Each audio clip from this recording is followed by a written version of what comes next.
Welcome back. Welcome back to Ben's Car Reviews. Today we're going to be showing this mystery model, and it's number 2. It's Chrysler 300. Let's open it up. Our loose version too. Oh, look at this sticker too. Show the camera. Do you need to get the car out? Yes. What is it? Look, that's pretty cool.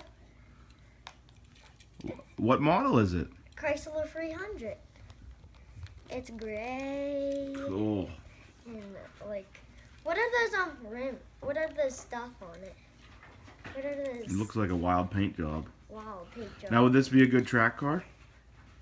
Yes, it would. Yeah. You think so? Yes. All right.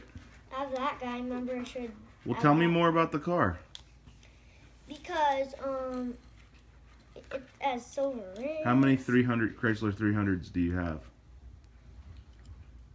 None.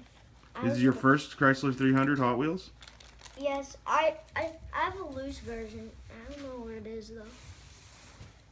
All right. We're gonna do track time later though. Do you recommend this car? Yes, it's a car. It's like a car. We're gonna do track time. Who gets closest to the middle. All right. Thank you for watching. Bye bye.